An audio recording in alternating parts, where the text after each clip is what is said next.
पंढरपूर नगरपालिकेच्या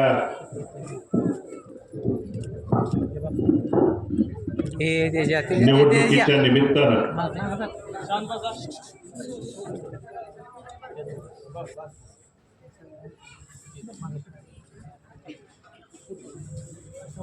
आपल्या तीर्थक्षेत्र विकास आघाडीच्या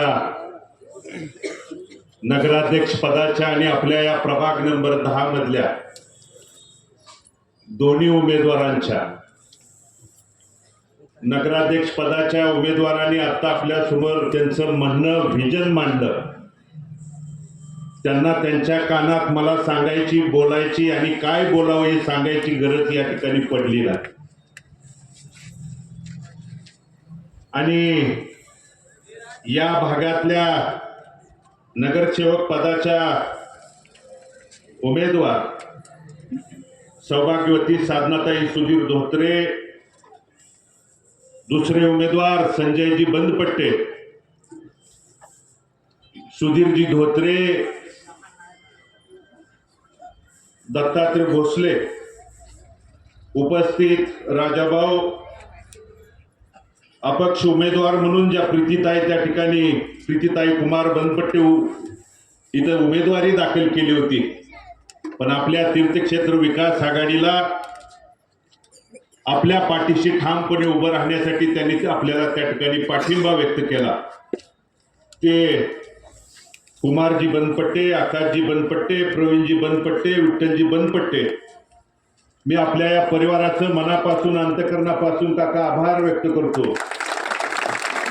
आणि भविष्य काळात आमच्या इथल्या या नगरसेवकाबरोबर तेवढीच ताकद आणि तुमच्या सोबत राहू हे सर्वप्रथम मी या ठिकाणी अभिवाचन आपल्याला त्या निमित्तानं देतो. या निमित्तानं उपस्थित या भागातील वडीलधारे ज्येष्ठ मंडळी, उपस्थित माता भगिनी, पत्रकार बंधू आणि उपस्थित तरुण सहकारी मित्रांनो, नगरपालिकेची निवडणूक गेल्या आठवडाभर वेगवेगळ्या माध्यमातून आपण जवळून बघताय, अनुभवताय. सोशल मीडियाच्या माध्यमातून घर बसल्या इथं काय चालू आहे. ही नगरपालिकेची निवडणूक तुमच्या माझ्या कुटुंबाच्या त्या ठिकाणी प्रश्नाच्या अडवणुकीला, पिळवणुकीला जबाबदार असणारी निवडणूक आहे. मात्र इथं निवडणूक जर बघितली आपण तर वेगवेगळ्या भूमिका मांडायच्या आणि वैयक्तिक टीका टिप्पणी करायची. आणि एकीकडे दुसरीकडे माझ्यावरती आरोप केला की मी खालच्या पातळीला जाऊन आरोप केला. इथं पत्रकार बंधू उपस्थित आहेत. या निवडणुकीच्या प्रचाराचा शुभारंभ कोणी सुरू केला? त्यांनी सुरू केला. आणि शुभारंभामध्ये इथं विकासाच्या मुद्द्यावर, व्हिजनच्या मुद्द्यावर, भविष्यात इथल्या या 10 नंबर मग प्रभाग असेल किंवा एकूण बंधूंनो, या शहरात 18 प्रभाग आहेत. 18 या 18 प्रभागातल्या जवळजवळ उद्याच्या या 2 तारखेला जवळजवळ 94,500 मतदार बंधू भगिनी मतदान रूपी आशीर्वाद करणार आहेत. आणि मग त्यांच्यासाठी तुम्ही काय करणार आहे? 40 वर्ष तुमच्याकडे त्या ठिकाणी सत्ता होती. त्या सत्तेचा वापर तुम्ही कशासाठी केला, कुणासाठी केला हे सांगायचं धाडस त्यांच्यावर औदार्य त्या ठिकाणी नाही. म्हणून खालच्या पातळीला जाऊन कधी माझ्यावरती वैयक्तिक टीका टिप्पणी केली जाते. माझ्यावरती जरूर करा, परंतु माझ्या हयात असणाऱ्या वडिलांच्यावरती देखील खालच्या पातळीला जाऊन टीका टिप्पणी एकीकडे केली जाते. पण याद राखा, तुम्हाला आज त्या ठिकाणी माझ्या वडिलांवरती त्या ठिकाणी बोलण्याची वेळ इतक्या खालच्या पातळीला येत असेल तर 2 तारखेला इथली मायबाप जनता त्या ठिकाणी तीर्थक्षेत्र विकास आघाडीच्या रिक्षा चिन्हासमोरचं बटन दाबून 3 तारखेला माझा बाप तुम्हाला आठवल्याशिवाय त्या ठिकाणी राहणार नाही. अरे तुम्ही येऊन काय बोललं पाहिजे, काय केलं हे सांगायला पाहिजे होतं. आज या भागातली गटार असेल किंवा ड्रेनेज सिस्टीम बद्दल तुम्ही बोलायला पाहिजे होतं. आज एखादी माता भगिनी त्या ठिकाणी मग कुठला बाजार आणायला गेली असेल, एखादं माळवं किंवा त्या ठिकाणी कुठलीही घराला लागणारी जर एखादी वस्तू आणायला गेली असेल, जात असताना त्या ठिकाणी साधी मुतारीची सोय देखील त्या भागापर्यंत जाऊन येईपर्यंत तिला त्या ठिकाणी नाही. आम्ही त्या मंडईमध्ये गेल्यानंतर अनेक तिथल्या मंडईत त्या ठिकाणी माळवं किंवा या विक्री करणाऱ्या माता भगिनींनी सांगितलं की गेल्या अनेक वर्षापासून साधे आम्हाला मुतारी लघवीला त्या ठिकाणी जावं लागलं तरी रिक्षा करून आम्ही दोघी तिघी जण त्या ठिकाणी स्टँडवर जातो आणि आम्हाला त्या ठिकाणी महागारी येईपर्यंत आमचं जे भाजीपाला आहे कधी गाई खाती कधी त्या ठिकाणी नाश खराब होण्याचं काम एकीकडे केलं जातं. एवढ्या प्राथमिक गरजा जर तुम्ही पूर्ण करू शकत नसाल, कुठल्याही रस्त्यावरती जावा, या शहरातल्या कोणत्याही भागात जावा, प्रभागात जावा, आज धूळ त्या ठिकाणी इतक्या प्रमाणात धूळ आहे.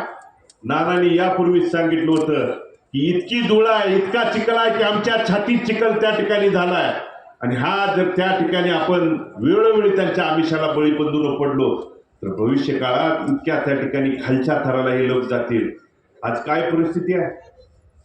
कधी बघितलं होतं प्रिन्स चार्ल्स जमिनीवरती फिरताना? आज पलीकडे होते तिथं घराघरांनी चालू आहे हात जोडायला. 20-25 वर्षात कधी बघितलं तुम्ही? हे फक्त वेळ भालके या नावामुळे त्यांच्या पुढे त्या ठिकाणी आणलं. कारण मुजोरशाहीनं वागायचं, गोरगरीब आमच्या घरापर्यंत आमच्या पायावर पर्यंत त्या ठिकाणी आला पाहिजे.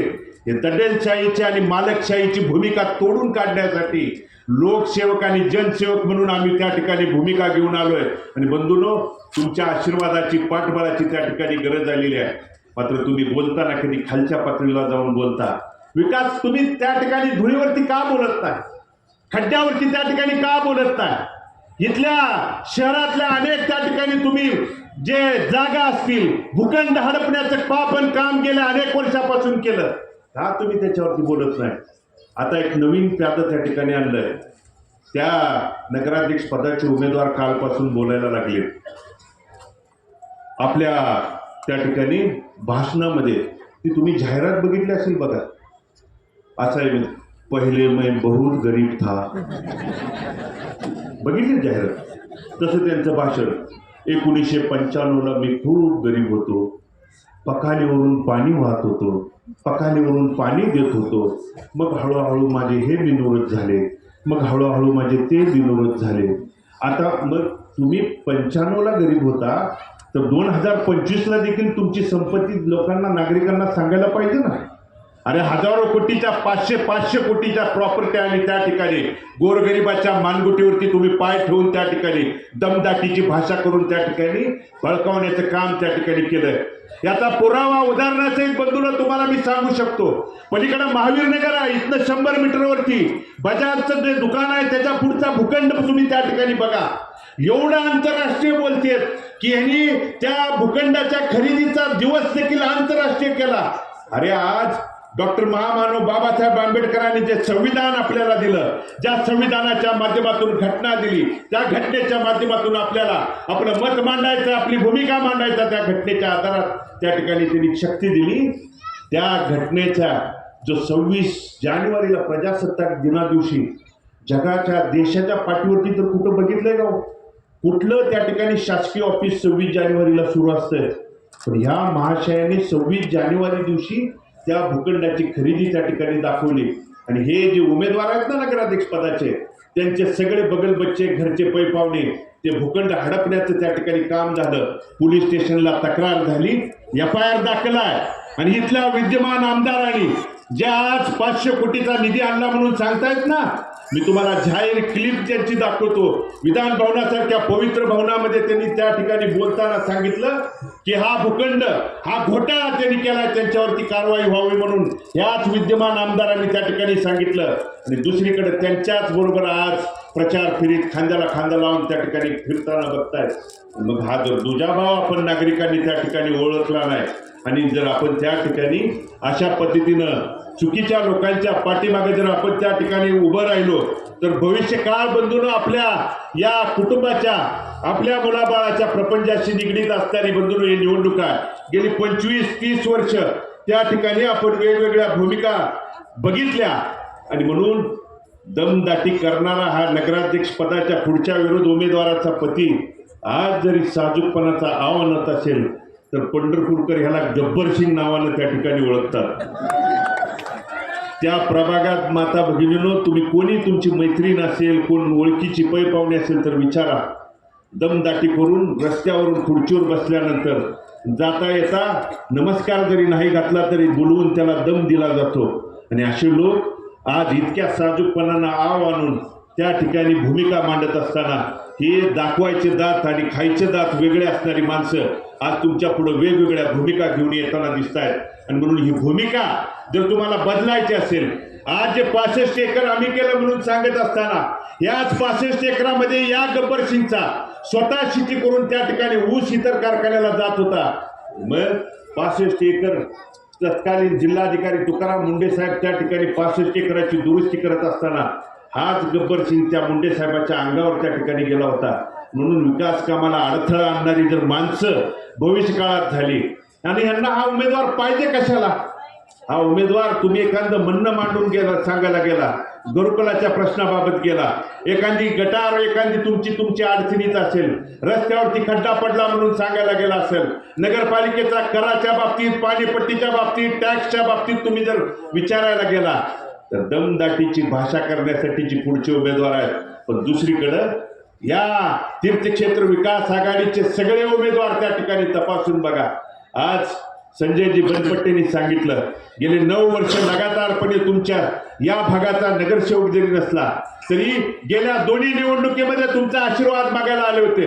परंतु त्यानंतर देखील, पराभवानंतर देखील खचून न जाता या भागातली कुठलीही समस्या असू द्या, अडचण असू द्या, एखादा सुखदुःखाचा प्रसंग असू द्या, तुमचा सहकारी या नात्यानं तुमच्या घरापर्यंत, दारापर्यंत येऊन आपली भूमिका, आपली अडचण ऐकून घेऊन सोडवण्यासाठी तुमच्या प्रत्येक सुखदुःखामध्ये, मग तिथला रिक्षा चालक असू द्या, एखादा गोरगरीब असू द्या, घरकुलाचा प्रश्न असू द्या, नगरपालिकेतलं एखादं अडलं नडलेलं काम असू द्या, ती सोडवण्यासाठी प्रामाणिकपणे भूमिका बजावणारा एक सहकारी असतील आणि त्यांच्या जोडीला त्या ठिकाणी सुधीरजी धोत्रे म्हणून आपल्या सोबत त्या ठिकाणी आशीर्वाद मागण्यासाठी येणार आहेत. आणि आपला बंधूंनो, आशीर्वाद गरजेचा आहे. उद्या ही जी चुकीची माणसं वेगवेगळ्या ठिकाणी भूमिकेतून येत आहेत, आज जमिनीवरती येऊन तुमच्या पुढे हात जोडतील, वेगवेगळ्या भूमिका मांडतील, वेगवेगळी कारणं सांगतील.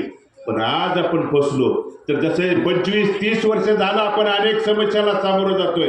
आज नगरपालिकेच्या कराच्या बाबतीत तुम्ही बोलत नाही, टॅक्स वाढीच्या बाबतीत तुम्ही बोलत नाही, पाणीपट्टीमध्ये मनमानी तुम्ही ती वाढ ते करून त्या ठिकाणी गोरगरीब आमच्या नाहक जनतेला लुटण्याचं काम एकीकडे करताय, त्या बाबतीत तुम्ही त्या ठिकाणी बोलत नाही. माता भगिनींनो, आपल्या प्रत्येकाच्या घरात आपली पुढची भविष्य पिढी आहे. आज आपल्या नगरपालिकेच्या शाळेची काय परिस्थिती झाली आहे? तुमच्याकडं आज 26 तारीख आहे, आणखी 5 ते 6 दिवस तुमच्या हातात आहे.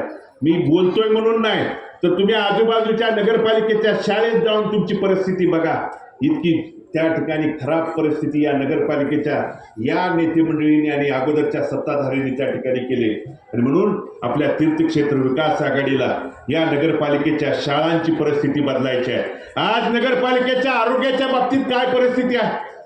आज कॉटेजला सुविधा मिळाली देतो म्हणून सांगतात. आज इथल्या एखाद्या वरच्या उपनगरातल्या किंवा तुम्हाला कॉटेजला जाताना रस्ता सापडत नाही, अशा प्रकारची परिस्थिती आपल्यावरती त्या ठिकाणी येते आहे. मग का नगरपालिकेच्या माध्यमातून भागाभागामध्ये एखादी उपकेंद्र तुम्ही उभा करून माझ्या इथल्या माय भगिनीला, वडीलधाऱ्यांना, ज्यांना वयाच्यामुळं जाता येत नाही, फिरता येत नाही, त्यांना त्याच भागात उपकेंद्र त्या ठिकाणी करून आरोग्याच्या विषयी तुम्ही समस्या सोडवू शकत नाही. पण यांना समस्याचं बंधून काही देणं घेणं नाही. फक्त वैयक्तिक पातळीला आणि खालच्या पातळीला बोललं की निवडणूक विकासाच्या व्हिजनच्या मुद्द्यावरून बाजूला घेऊन जायची आणि आपली मन भरकवटायचं काम एकीकडं दुसरीकडं सुरू आहे.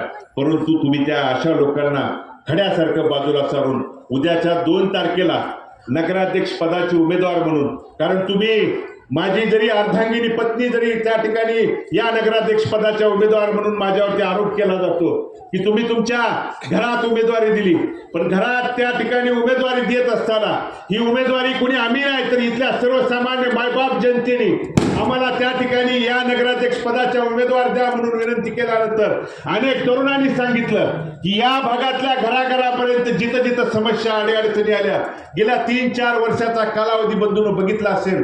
माझ्या वडिलांच्या दुःखद निधनानंतर झाल्यानंतर तिथं एक वेळ भगीरथ कमी पडला असेल, पण माझ्या अर्धांगीनं तिथं आवाज, नानांच्या प्रतिकात्मक भूमिकेतून आवाज उठवण्याची भूमिका त्या ठिकाणी व्यक्त केली.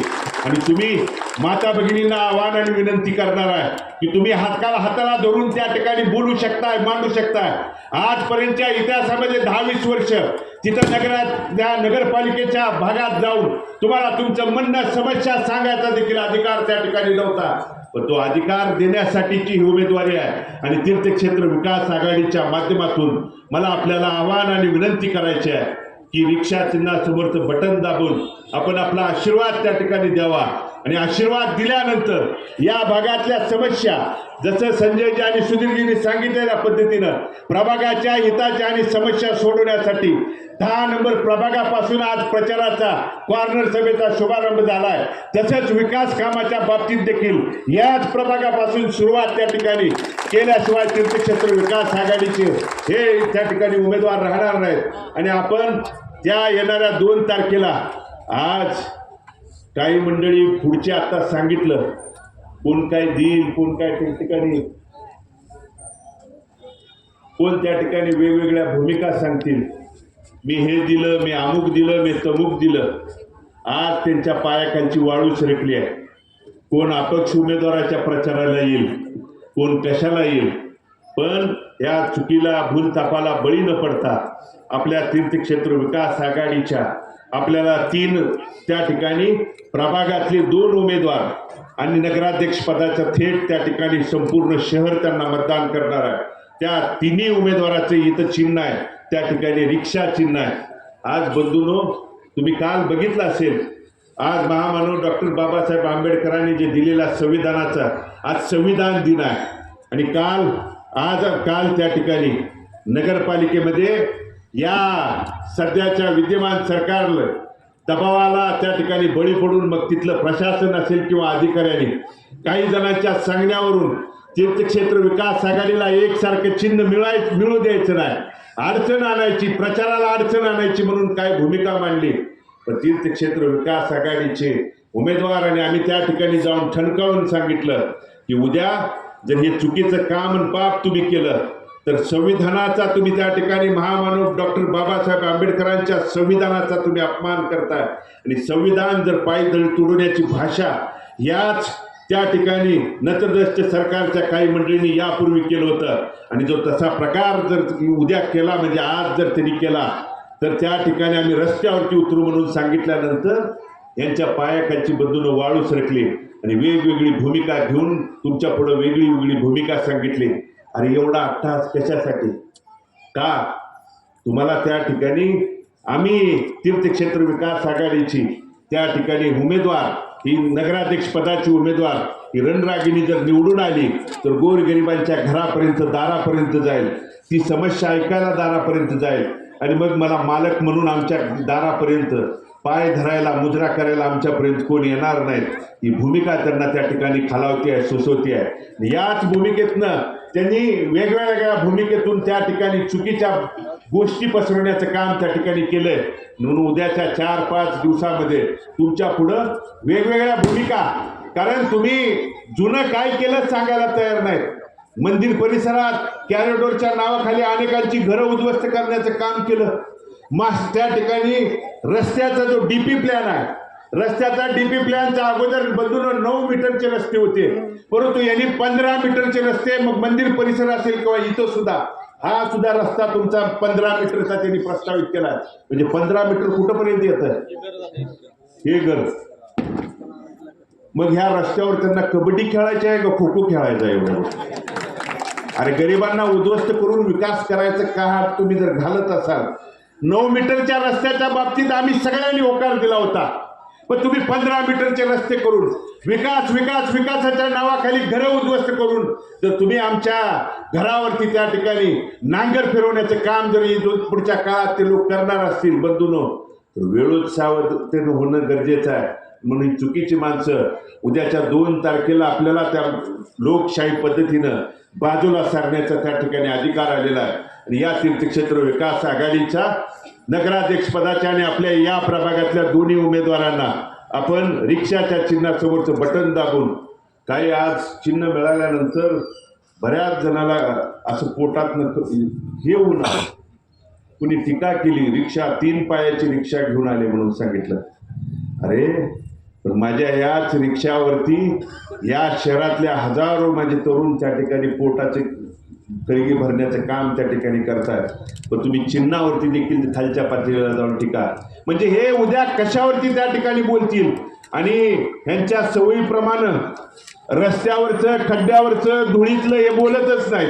आंतरराष्ट्रीय उड्डाणपुलावर बोलायला लागलेत आता. उड्डाणपूल सरगम चौकातनं उड्डाणपूल करायचा, तिकडं खाली काढायचा आणि मग इथल्या समस्येवरती तुम्ही बोला, व्हिजनवरती बोला. उमेदवारांनी असेल किंवा आम्ही या पत्रकार बांधवांच्या माध्यमातून त्यांना गेल्या प्रचाराच्या शुभारंभ प्रसंगी आवाहन केलंय. येणाऱ्या 4-5 दिवसाच्या कालावधीमध्ये तुम्ही कोणत्याही चौकात बोला, शिवतीर्थावरती बोला. तुम्ही 40 वर्षात काय केलं? तुम्ही आम्हाला प्रश्न विचारताय ना, भारत नानांच्या काळात काय केलं? भारत नानांच्या काळात या प्रभागामध्ये मग हायमास्ट असेल, घरकुलाचा असेल, त्या ठिकाणी पिण्याच्या पाण्याच्या बाबतीतलं काय केलं हे आम्ही तुमच्या समोर सांगायला तयार आहे. तर तुम्ही काय केलं? कधी पत्रकार बांधवांना मी देखील आवाहन करतो की तुम्ही त्यांना देखील शिवतीर्थावरती बोलवा. आम्ही देखील शिवतीर्थावरती यायला तयार आहे. तुमचं केलेला भ्रष्टाचार भूखंडाच्या बाबतीत असेल, त्या प्रिन्स चार्ल्सने सांगितलं, मला पंढरपूर शहरातलं गल्ली बोळ माहीत आहे. माहीत असणार की भूखंडावर डोळा तुमचा 40 वर्ष. कुठल्या गल्लीत, कुठल्या भागात कुठला भूखंड मोकळा आहे का ते बघायला गल्ली बोळात फिरावंच लागणार. त्यामुळं ही चुकीची माणसं बदलण्याची बंधून ही वेळ आलेली आहे. आणि म्हणून उद्याच्या 2 तारखेला आपण आशीर्वाद द्या. आपल्या दिलेल्या आशीर्वादाला या तीर्थक्षेत्र विकास आघाडीचं त्या ठिकाणी चांगल्या पद्धतीनं काम करून दाखवेल एवढंच अभिवचन या निमित्तानं देतो. आणि बहुसंख्येनं माझी माता भगिनी पुढे उपस्थित आहे. या ज्या माता भगिनींचं कारण आज जे त्या ठिकाणी एखादी आपल्यातली महिला पुढे चालल्यानंतर खाली खेचण्यासाठी राज्यातल्या मुख्यमंत्र्यापर्यंत जर त्याला खाली इथं लक्ष द्यावं लागत असेल बंधुरो, तर माता भगिनींनी पाठीशी उभं राहणं उद्याच्या 2 तारखेला काळाची त्या ठिकाणी गरज आहे. आणि ते तुम्ही तुमच्या मतदान रूपी आशीर्वादातून त्या ठिकाणी दाखवून द्यावं ही विनंती आपल्याला करतो. आणि आपण बहुसंख्येनं जमलात त्याबद्दल अंतःकरणपूर्वक मी आपल्या सर्वांचा आभार व्यक्त करून मी माझं मनोगत थांबवतो. धन्यवाद. जय हिंद, जय महाराष्ट्र.